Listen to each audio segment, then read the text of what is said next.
तो मूवी की starting south Africa के कोंगो रीजन से होती है, जहां पर दो रिसर्चर्स चार्ल्स और जेफरी एक रेयर ब्लू डायमंड को ढूंढने के लिए गए थे और अगर उन्हें वो ब्लू डायमंड मिल जाता तो वे अपने कम्युनिकेशन में एक न्यू रेवोल्यूशन ला सकते थे और साथ ही में वे दोनों ट्रेविकॉम नाम की एक कम्युनिकेशन टेक कंपनी के लिए भी वर्क करते थे। लेकिन प्रॉब्लम ये थी कि उन्हें अभी वहाँ पर ज्यादा डायमंड नहीं मिले होते, इसलिए चार्ल्स इस बात की इन्फॉर्मेशन टेक्सास में डॉक्टर रोज को देता है, जो कि चार्ल्स की फियांसी भी थी। फिर चार्ल्स रोज से थोड़ी देर बाद कॉल करने के लिए बोलता है, जिसके बाद जेफरी के साथ घूमते हुए उसे वोल्केनो के पास एक रून सिटी मिलती है और इसलिए उस जगह को देखने के लिए वे दोनों अब अंदर चले गए थे, जहाँ पर किसी वजह से जेफरी की अब डेथ हो गई थी और चार्ल्स मिसिंग हो गया था। वहीं अब सीन कट होता है और हम वापस ट्रेविकॉम के हेडक्वार्टर में देखते हैं, जहाँ पर ट्रेविकॉम कंपनी के हेड ट्रेविस आ चुके थे, जो कि चार्ल्स के फादर भी होते हैं। और जैसे ही वे सब वहाँ लगे कैमरास की फुटेज चेक करते हैं तो तब उन्हें वहाँ पर काफी लोगों की डेड बॉडीज दिखाई देती हैं और साथ ही में अब उन्हें वहाँ पर एक वाइल्ड गोरिल्ला भी दिखता है, जिसे देखकर रोज अब काफी डर गई थी और इस कारण वो इस बात को सभी को बताने के लिए बोलती है। लेकिन ट्रेविस ने उसे ऐसा करने से मना कर दिया था, क्योंकि ये ऑपरेशन दरअसल एक सीक्रेट ऑपरेशन था और उनके मना करने के कारण रोज काफी एंग्री हो जाती है कि उन्हें अपने बेटे से ज्यादा उन डायमंड्स की चिंता है। लेकिन उसके गुस्सा होने के बावजूद भी ट्रेविस किसी तरह से रोज को वहां जाकर सिचुएशन का पता लगाने के लिए मना लेता है। इसी बीच हम कैलिफोर्निया यूनिवर्सिटी में डॉक्टर पीटर एलियट को देखते हैं, जो कि अपने असिस्टेंट रिचर्ड के साथ मिलकर एक गोरिल्ला जिसका नाम एमी था उसे डिजिटल साइन लैंग्वेज का यूज करके बात करना सिखा रहा था। और एमी को बात करता देखकर यूनिवर्सिटी में मौजूद सभी लोग काफी हैरान हो जाते हैं, मगर इसके बावजूद भी उन पर कोई इन्वेस्ट नहीं करना चाहता था। वहीं आगे हमें पता चलता है कि एमी को रात में हमेशा बुरे सपने आते थे, जिसकी वजह से पीटर को अब एमी की काफी चिंता होने लगती है। मगर जल्द ही उसे एमी की बनाई हुई जंगल्स की ड्राइंग्स को देखकर ये समझ आ गया था कि वो अब वापस अपने घर यानी जंगल में जाना चाहती है। नेक्स्ट डे पीटर ये बात जाकर अपने प्रोफेसर को बताता है, लेकिन वो एमी को वापस जंगल छोड़ने से मना कर देते हैं और बताते हैं कि कोई भी उसके इस काम के लिए उस पर पैसे नहीं लगाएगा। मगर तभी लकीली एक रोमानियन फिलैंथ्रोपिस्ट हरकमा होमोल्का पीटर की हेल्प करने के लिए तैयार हो जाता है, क्योंकि उसने एमी की ड्राइंग में वही सिंबल देखा था जो कि दरअसल उसके पास भी था। और जैसे ही इस बात का पता डॉक्टर रोज को चलता है तो वो भी तुरंत पीटर के साथ जाने के लिए रिक्वेस्ट करने लगती है, क्योंकि बिना पीटर की हेल्प के उसका वीजा यूजलेस था। स्टार्टिंग में पीटर ने उसे अपने साथ ले जाने से साफ मना कर दिया था, लेकिन जब होमोल्का उसे बताता है कि अब उसके पास फ्यूल के लिए पैसे नहीं है तो तब रोज फ्यूल के पैसे देने को रेडी हो जाती है, मगर इसके बदले वो पीटर से उसे अपने साथ ले जाने के लिए बोलती है, जिस पर कि पीटर को मजबूरन अब उसकी बात माननी पड़ी थी।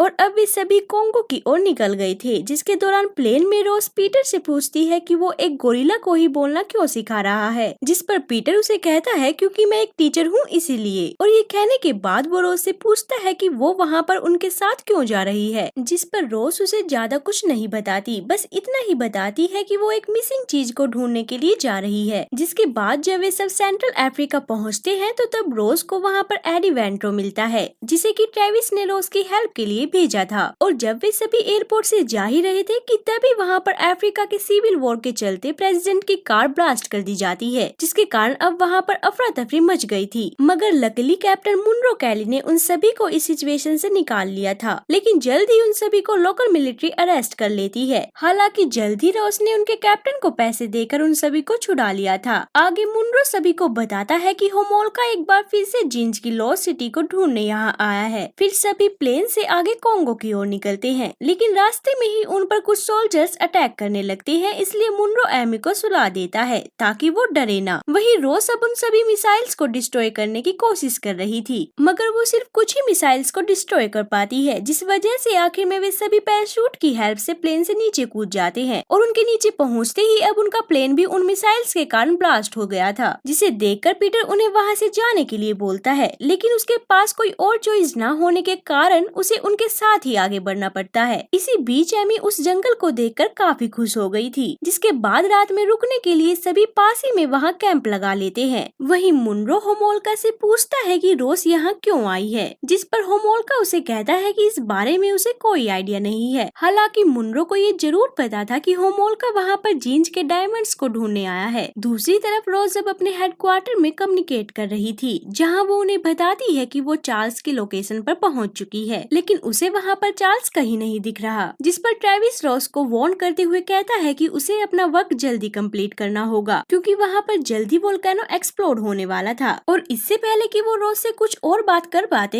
एमी उनके डिवाइस को डिस्ट्रॉय कर देती है, जिसके कारण एक बार फिर से अब उनका कम्युनिकेशन हेडक्वार्टर से टूट गया था। उस रात सभी वहीं पर रुकते हैं और नेक्स्ट डे तेज बारिश में ही आगे की ओर निकल जाते हैं, मगर तेज बारिश के कारण अब उन्हें काफी प्रॉब्लम हो रही थी, जिस वजह से सभी वहीं पर कैंप लगाने का डिसीजन लेते हैं। वहीं आगे जब वे सभी अगले दिन सोकर उठते हैं तो उन्हें वहाँ पास ही के एक ट्राइब के 2 लोग मिलते हैं, जो कि अब उन्हें ये बता रहे थे कि उन्हें जंगल में एक रिसर्चर मिला है और वो शायद अभी भी जिंदा है, जिसे सुनकर वे सब उसके पास जाते हैं, जहाँ जाकर रोज उन्हें बताती है कि वो चार्ल्स का साथी बॉब है। बॉब के होश में आते ही वो उन्हें कुछ बताने की कोशिश कर रहा था कि तभी वहाँ पर एमी आ जाती है, जिसे देखकर बॉब अब काफी डर गया था। वो इतना डर गया था कि उसकी मौके पर ही मौत हो जाती है, जिसके बाद अब सभी आगे का सफर बोट से तय करते हैं, जिसके दौरान रोज होमोल्का से जीन्स की सिटी के बारे में पूछती है, जिस पर वो उसे बताता है कि जीन्स की सिटी काफी समय पहले मिसिंग हो गई थी और अब उसके बारे में किसी को भी नहीं पता कि वो कहाँ पर है, मगर वो उन्हें बताता है कि उसे लगता है एमी को वो जगह पता है और वो उन सबको वहाँ तक जरूर ले जाएगी। लेकिन मुनरो को उसकी बातों पर बिल्कुल भी यकीन नहीं था, क्योंकि उसे लगता था कि ये सब एक फेक स्टोरी है। अब रात होते ही वे सभी काफी अलर्ट हो गए थे, क्योंकि रात के समय ही ज्यादातर जानवर शिकार पर निकलते हैं कि तभी बदकिस्मती से वहाँ मौजूद हिप्पोज उन पर अचानक से हमला कर देते हैं, मगर उनके हमला करने के बावजूद भी वे सब उन हिप्पोज से किसी तरह बच गए थे। नेक्स्ट डे वे सब अपना सफर कंटिन्यू करते हैं, जिसके दरमियान अब वे एक जंगल में पहुँच गए थे, जहाँ पर एक गोरिल्ला पीटर की ओर तेजी से आने लगता है, लेकिन पीटर कुछ रिएक्ट ही नहीं करता, इसलिए वो पीटर को कोई हार्म नहीं पहुँचाता। वही एमी भी अदर गोरिल्लास के पास जाने की कोशिश करती है, मगर वे उसे अपने झुंड में शामिल करने से मना कर देते हैं, जिससे कि एमी अब काफी अपसेट हो गई थी। फिर जब वे सब जंगल में आगे जाते हैं तो तब उन्हें वहाँ पर एक कैंप मिलता है, जो कि पूरी तरह से डिस्ट्रॉय हो चुका था। इसी बीच उन्हें वहाँ पर जीन्स की सिटी भी मिलती है, जिसे देखकर अब सभी काफी हैरान हो गए थे। वहीं अंदर जाने पर उन्हें वहाँ पर सोलोमन का किंगडम भी मिलता है, जिसके दौरान एक गाइड रोज को चार्ल्स का बैच देता है, जिसे देखकर रोज अब पीटर, मुनरो, होमोल्का और एक और आदमी के साथ अंदर चेक करने के लिए चली गई थी। वहीं रिचर्ड अब बाकी लोगों के साथ बाहर ही रुक गया था कि तभी उन पर एक ग्रे गोरिल्ला अटैक कर देता है, जिससे बचने के लिए रिचर्ड अंदर पीटर के पास चला गया था, मगर इसके बावजूद भी वो मारा जाता है, क्योंकि रिचर्ड को उस गोरिल्ला ने काफी बुरी तरह से घायल कर रखा था। जिसके बाद वो गोरिल्ला बाकी लोगों पर भी अटैक करने लगता है, मगर इससे पहले कि वो उन्हें कोई चोट पहुंचा पाता, रोज उसे शूट करके मार देती है। फिर वे सभी एमी के साथ वहाँ से निकल जाते हैं और बाहर जाकर मुनरो अब अपने साथियों को मरा हुआ देखकर काफी डर गया था, क्योंकि कुछ ही देर पहले वे सभी सही सलामत थे। फिर मुनरो उनसे पूछने लगता है कि ये क्या चीज है, जिस पर होमोल्का उसे बताता है कि ये शायद किलर एप्स है, जो कि इस जगह की रखवाली कर रहे हैं, और शायद यही एक रीजन था कि आज तक कोई भी जीन्स के डायमंड्स को ढूंढ नहीं पाया। जिसके बाद वे सभी बाहर हाई टेक डिफेंस सिस्टम के साथ कैंप लगाते हैं, और रात होने पर जब वे गोरिल्लास उन्हें मारने के लिए कैंप के पास आ रहे थे तो तब सेंसर्स उनका पता लगा लेते हैं और उन पर फायरिंग करने लगते हैं, जिस वजह से अब वे सभी गोरिल्लास वहाँ से चले गए थे। नेक्स्ट डे मुनरो देखता है कि सभी डेड बॉडीज वहाँ से गायब हो चुकी है, साथ ही में एमी और होमोल्का भी वहाँ पर नहीं है, इसलिए वे सब उन्हें ढूंढने के लिए अब वापस जीन सिटी में चले गए थे, जहाँ पर पीटर को पता चलता है कि वहाँ के राजा ने ही इन गोरिल्लास को ऐसा खूंखार और इतना ताकतवर बनाया था, मगर जल्द ही इन गोरिल्लास ने उन सब को मार दिया, जिससे कि जीन्स की सिटी डिस्ट्रॉय हो गई। दूसरी तरफ अब वो वोल्केनो एक्सप्लोड होने लगा था, जिसके कारण सभी नीचे एक टनल में चले गए थे, जहाँ पर लकीली उन्हें होमोल्का भी मिल जाता है। वहीं एमी भी अब वापस कैंप पहुँच गई थी, जहाँ पर उसे कोई नहीं मिलता, इसलिए वो वहाँ से एक बैग लेकर वापस सिटी में चली जाती है, जिसके बाद सीन कट होकर पीटर और बाकी लोगों पर शिफ्ट होता है, जो कि अब डायमंड्स की माइन में पहुँच गए थे, जहाँ पर उन डायमंड्स को देखकर होमोल्का काफी खुश हो गया था और इसीलिए वो अब उन्हें उठाने लगता है, मगर पीटर उसे ऐसा करने से मना करता है, क्योंकि उसे लग रहा था कि वे गोरिल्लास उन्हें देख रहे होंगे। लेकिन होमोल्का उसकी एक नहीं सुनता और डायमंड्स को लेकर वहाँ से जाने लगता है कि तभी वहाँ पर अचानक से काफी सारे गोरिल्लास उसे घेर लेते हैं और आखिर में उसे बड़ी ही बेरहमी से मार डालते हैं। होमोल्का को मारने के बाद अब वे गोरिल्लास एक एक करके सभी को मार रहे थे, लेकिन पीटर, रोस और मुनरो किसी तरह उनसे बचकर एक डायमंड माइन में जाते हैं, जहाँ पर रोज को जेफरी और चार्ल्स की डेड बॉडीज दिखती हैं, जिसे देखकर रोज अब काफी सैड हो गई थी कि तभी एक गोरिल्ला वहाँ आकर पीटर को पकड़ के सभी गोरिल्लास के बीच में ले जाता है और इससे पहले कि वे पीटर को मार पाते, वहाँ पर एमी आ जाती है और पीटर को डिफेंड करती है, जिसके दौरान रोज ने अब उन डायमंड्स का यूज करके एक लेजर वेपन बना लिया था, जिसकी मदद से वे तीनों अब वहाँ से सेफली बाहर निकल गए थे। और उनके बाहर निकलते ही वो वोल्केनो भी एक्सप्लोड हो जाता है, जिसके कारण अब सभी गोरिल्लास उस माइन के अंदर ही मर गए थे। वहीं दूसरी तरफ कैंप में पहुंचकर अब रोज अपने हेडक्वार्टर से कम्युनिकेट करती है और ट्रेविस को बताती है कि चार्ल्स की डेथ हो चुकी है। मगर जब रोज को पता चलता है कि ट्रेविस को चार्ल्स की कोई परवाह नहीं, तो तब वो उस लेजर गन का यूज करके ट्रेविकॉम की सैटेलाइट को डिस्ट्रॉय कर देती है। मूवी के एंड में एमी भी दूसरे गोरिल्लास के साथ चली जाती है, इसलिए पीटर उसे वहीं पर छोड़ देता है, क्योंकि उसे पता था कि एमी का असली घर वही है। जिसके बाद अब वे सब एयर बैलून की मदद से वहाँ से जा रहे थे, जहाँ पर रोज पीटर को एक बचा हुआ डायमंड देती है, लेकिन पीटर उसे नीचे फेंक देता है। और इसी के साथ हमारी मूवी यहाँ खत्म। गाइस, अगर आपको ये वीडियो अच्छी लगी तो लाइक कमेंट जरूर करें और सब्सक्राइब करना ना भूले। तो मिलते हैं फिर अगली वीडियो में।